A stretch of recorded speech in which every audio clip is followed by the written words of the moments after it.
গুলাকেই বার করতে পারতো নি হ্যাঁ, বাবা। হ্যাঁ, হ্যাঁ। জানো, ওই ইলেকট্রিক খুঁটি, ওই খুঁটি ফেলে দিচ্ছে, খুঁটি হ্যাঁ। বুদ্ধি আছে ওই আর ঘরের ছেলেটা, বেশি বয়স না তোমাদের মতনই, ওর বয়সের ছেলেটা, সে তারা ওইটা ধরে ধরে গেছে, বাড়াতে 2 মিনিট যায়নি, ঘর পড়ে গেল একদম কাছে না। একবারে হ্যাঁ, কাছে। বাচ্চা দুটো ছিল, আর গণেশও ছিল, আর বৌমাও ছিল, ও আমাদেরই বাড়ি। কাজ চলছে, সেই বাড়ি যেই বাড়ি প্রায় ভেঙেই গেছে। এটা জঁদরা গ্রাম, পাঁশকুড়া।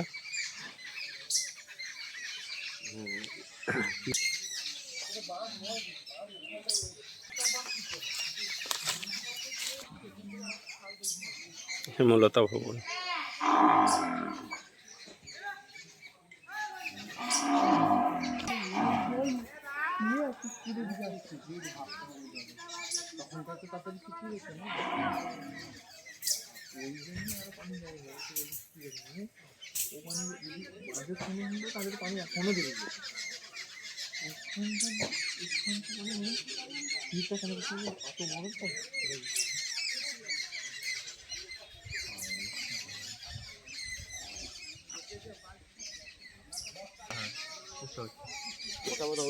ওই জলটাই কি আবার এসে এখানেই পড়েছে নাকি? না না না না, মঙ্গলদারই তো আলাদা।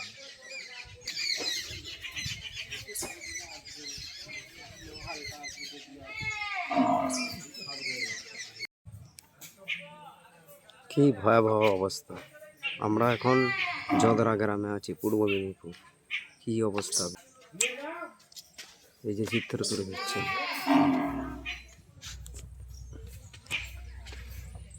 বাঁধের মেরামতির কাজ চলছে।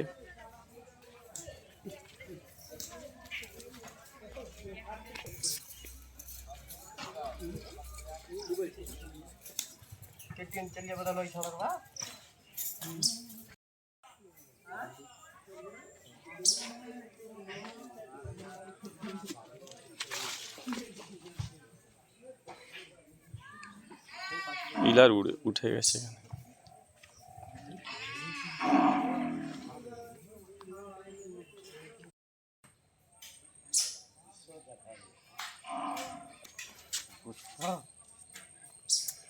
গাছ উড়িয়ে দিয়েছে। এইটা দিয়ে স্রোত গেছে, পুরো বড় বাগান ছিল এখানে।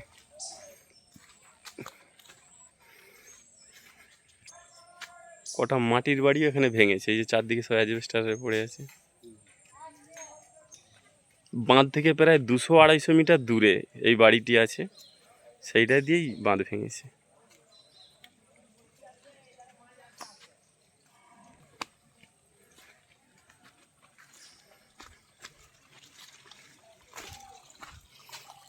এখনো নদী থেকে জল যাচ্ছে।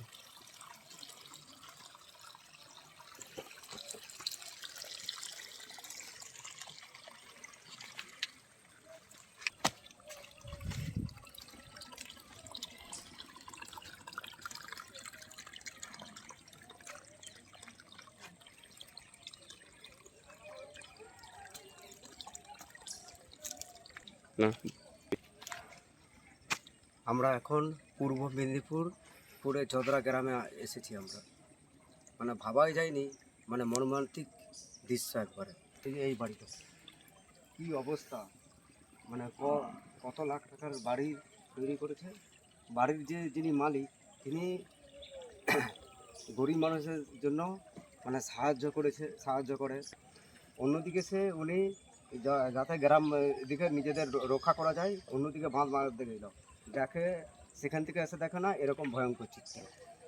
মানে 25 থেকে 50টা বস্তা দিলেই সে বললো বাঁধটা কোনো রক্ষা পেত, সেই মুহূর্তে পায়নি, যার জন্যে মানে বাঁধটা ঠিকাতে পারলো নি। মানে সেও ভাবতে পারেনি যে এরকম দুর্দশা হবে। এইটা দিয়ে জল গেছে, এইটা দিয়ে গিয়ে অনেক বিভিন্ন গ্রামে জল ঢুকেছে। বড় বড় বাঁশ ঝাড় উড়ে গেছে, কত গাছ ভেঙে গেছে।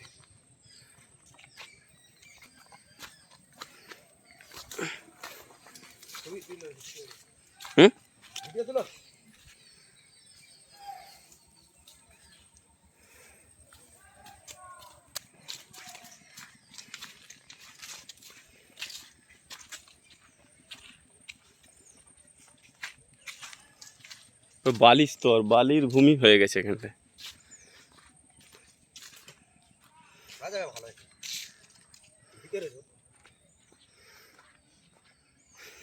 আমরা যেখানটায় দাঁড়িয়ে আছি এটা হচ্ছে ধান জমি ছিল, ধান জমি এখন বালু স্তূপে পরিণত হয়েছে।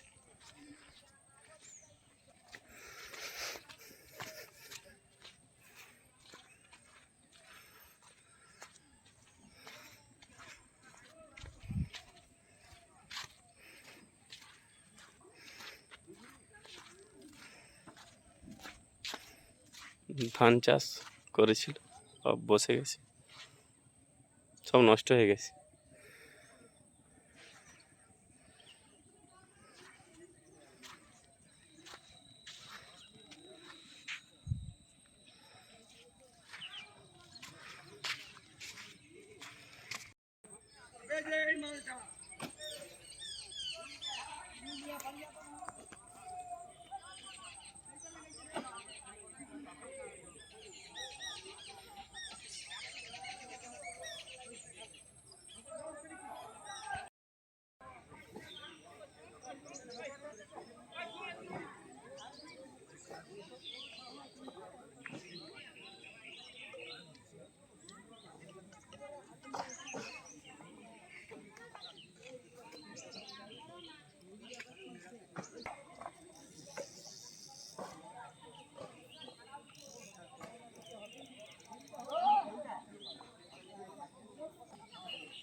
বাঁধ বাঁধার কাজ চলছে।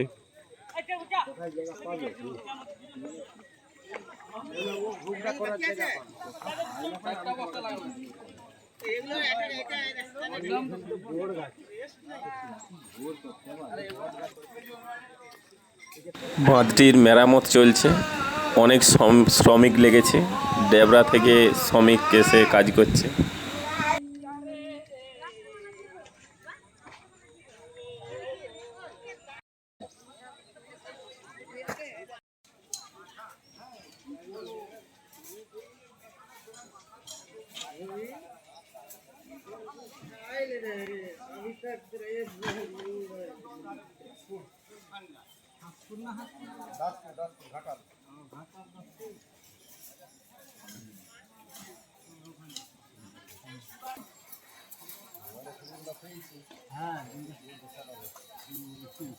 দেখা আছে কিভাবে কেটেছিল।